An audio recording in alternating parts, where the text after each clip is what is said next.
We have tripled funding for the education of the handicapped. We have increased, I think, by double the amount of money for Indian education, and we have over doubled the funding for student assistance. And all the team that I came to know over the years of that effort. This nation has ever done, and this administration will, and I want to pledge today, continue to build and build on that bilingual educational program until the...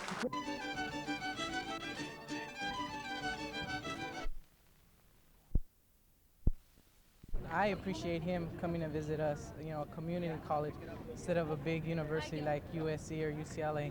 That, you know, that in my heart stands out, you know, that he could have visited somewhere else, but he decided to come here to a community college.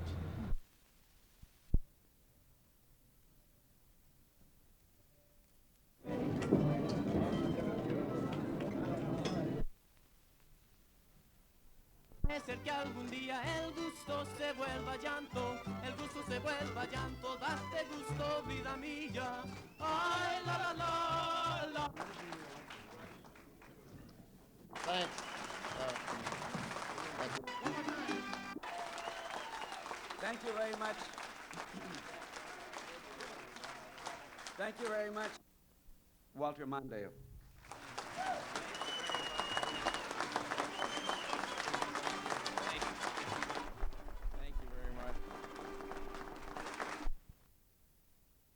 Do you think that he appeals to the Hispanic community? Yeah, oh yeah, that was pretty good.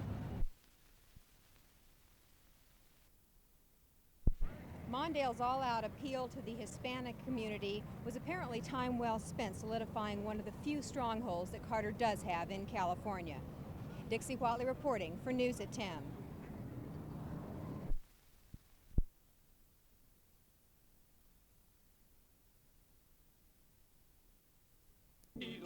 Ay, tira la la la, ay, la la la. Si el desentendido para y se me dejaba otra.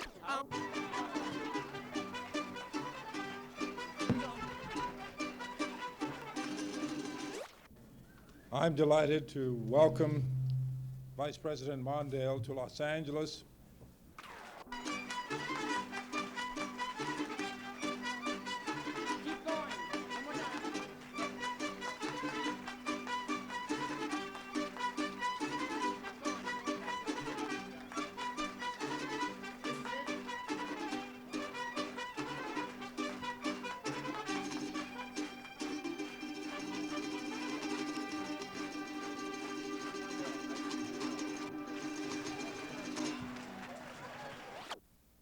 UCLA College, where it's been, as you know,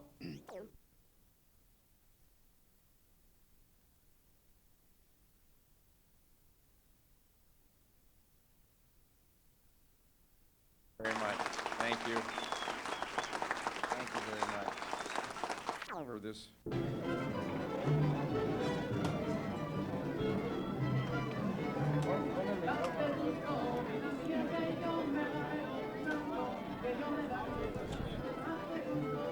We have added more jobs to the workforce than any administration in American history.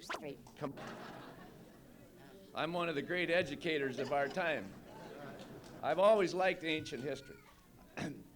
He said this, I think the president is an educational fanatic, and I pledge to you we're going to do everything we can and keep it up. To participate in politics. Get registered. Get your friends to register. Get on out and vote, and let's keep this nation on a sound and a solid course. Thank you. Thank you very much. Thank you. Thank you.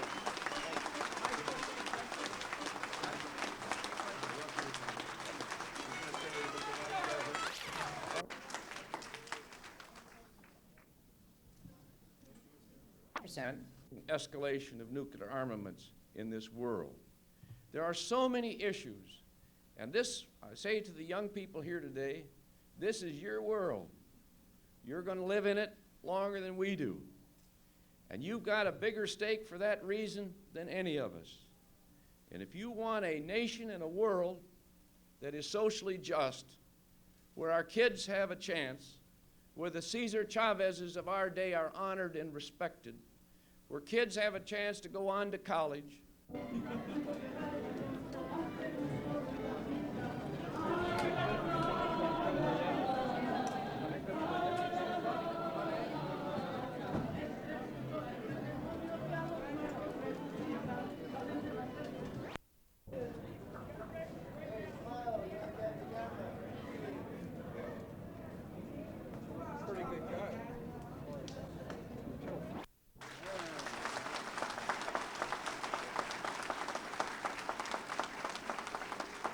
As a matter of fact, when we came into office, there was only one Hispanic judge on the federal bench in America. We have appointed 16, and we've just begun, and we put the one who was there on the circuit judge just to make certain everybody keeps going up, and I think we ought to just keep going up to those higher courts until we have Hispanics everywhere. We eliminated the cash down payment on food stamps, which had kept many poor families and older Americans from having a minimum decent diet. We tripled funding for the legal services program, something that I feel very, very deeply about. We have someone here with the legal services program, I can tell. We doubled programs for the migrant workers and the rest. And this is where I want to stop a minute. I chaired the subcommittee on migratory labor for about 4.5 years. And it was in that capacity that I came and worked with the farm workers.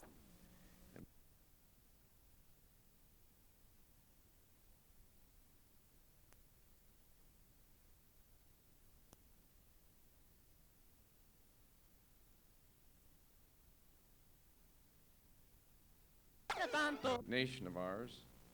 And I can't think of any honor that I value more than to come to East LA College and be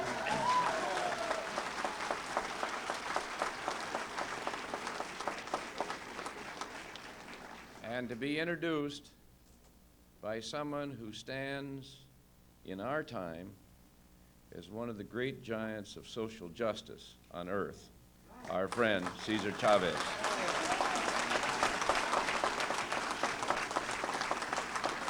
Thank you. Endorsement of the United. Together, we'll make the most important decision we ever make together as Americans, and that who should be the next president of the United States. When we elect a president, we entrust in him or her our future, our systems of law and justice, our values and peace, and even life itself. Do not trifle with that decision, and don't remain neutral. I have, and I'll be frank about it, no sympathy for people who don't participate and vote as citizens. This nation gives so much to all of us. There's so much that needs to be done. We need the help of every single American, and that begins with registering and voting and being heard on Election Day. Please, please do that if you do nothing else.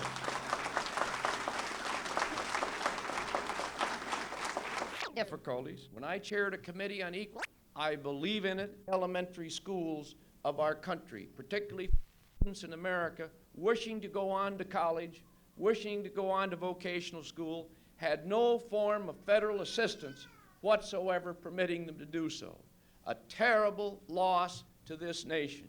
One of the greatest sources of justice, engines for social justice, is the best possible educational system that America can possibly bring to bear to give every child a chance to learn, to develop the skills, to feel good about himself or herself, and then when the time goes on to go to college, make certain that every youngster, every person who wants to go on to college, regardless of the wealth or the background of their parents, has a free and unlimited chance to go and to achieve and to graduate and to participate in this country.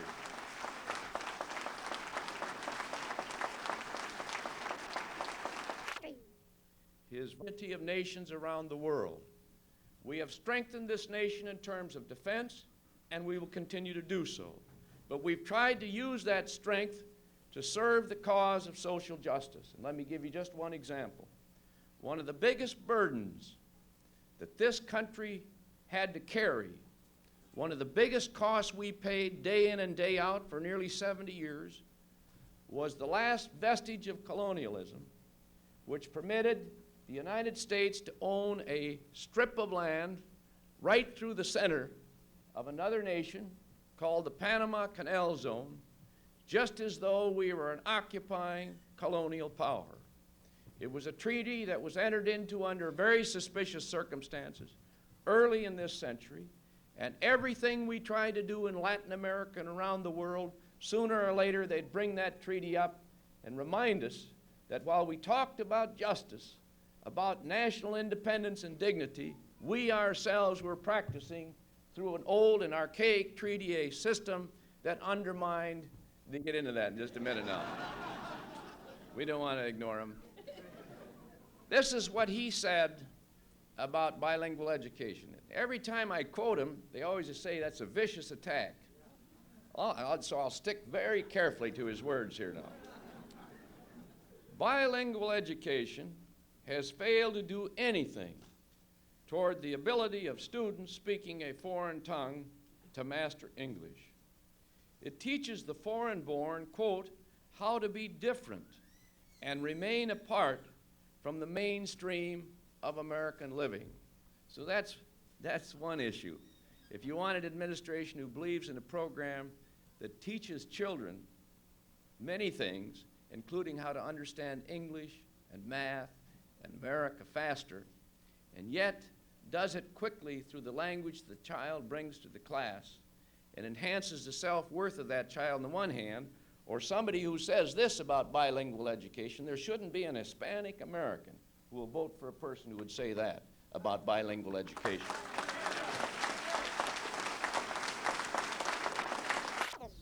No. As governor, he fought collective bargaining rights for farm workers, and today he is the last American politician who wants to revive the old Bracero program in this country. That would be the end of the farm workers. That would be the end of any chance for social justice throughout this country, and that's the program. For many years, I was fighting, Alan helped me, but I led the fight for 8 years when you had another president from this state who was trying to kill the California Rural Legal Assistance Program, which Cruz Reynoso and many were heading here. The problem with the program, to ratify the treaty, he reached in his old shoebox, read some old clippings, and he pointed out a reason that had escaped me for being against the Panama Canal Treaty, and I want to read you his words. He said, plans are being formulated at Patrice Lumumba University in Moscow for the establishment of a subversive network in the United States using illegal immigrants from Mexico. This is linked to developments throughout the Central American area. The U.S. border with Mexico has left a campaign in which the divisions were more profound. Just yesterday, I'm sane and ever right, where people have decent health care, where senior citizens can retire in dignity knowing that their Social Security and Medicare are going to be at hand, where the nation is led by people who believe in human rights around the world and who've kept this nation at peace for some 4 years now, who believe in restraints on armaments, control of nuclear armaments, control of nuclear proliferation and weapons-grade material around the world. And that's what I worry about for my kids, that sometime, somehow, for some reason that wouldn't matter afterwards, some insane idiot will get control of nuclear power and bring the world to its knees and commit some final act of madness. Nothing is more important than to have leaders that know what really counts today and down the long road of history, because that's the road you're going to travel. Please help us see the difference, including the Islamic faith, namely diplomatic immunity.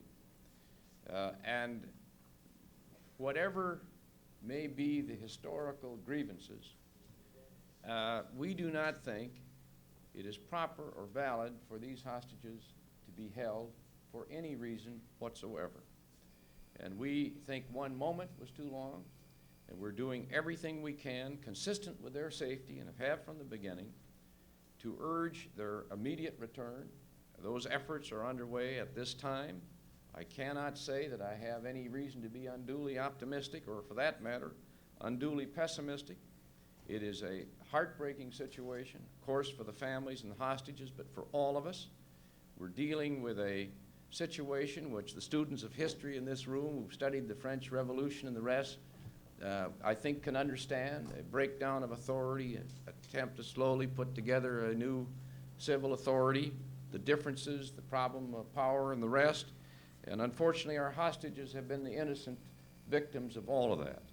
And it does not seem to me that this is or should be a political issue, because I'm unaware of anyone who's had an idea to do something that we haven't done, or has suggested something we've done we shouldn't have done, which would have any reasonable hope of a different alternative than the unfortunate one that we now are living through. Now, here we go. Ladies and gents. Too late? Yeah? Am I?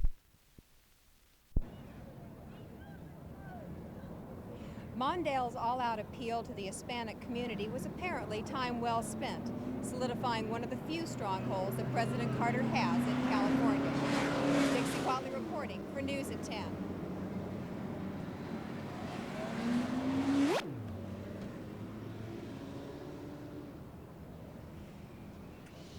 Mondale's all-out appeal to the Hispanic community here was apparently time well spent, solidifying one of the few strongholds that President Carter has in California.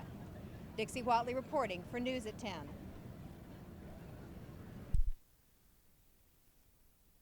Well, I was just listening to some of his issues, but I don't think he had someone today that I want to hear. Like, he said something about the economic, you know, but I don't know, some of it was pretty good. I thought, you know, on the Iranians. So you think that he has the support as opposed to Carter? Oh yeah, for us, yeah. Yeah. Carlos, what did you think of the Vice President? I think it was very interesting. I think he made his point to the public here. Think so? Yeah, definitely. Yeah, I think so. Do you think Hispanics were already pretty much for Carter? Yeah, I guess so. Yeah, probably. I haven't made up my mind about that. But I haven't made up my mind who to vote for, but after this, I think I'm going to vote for Carter Mondale. Great.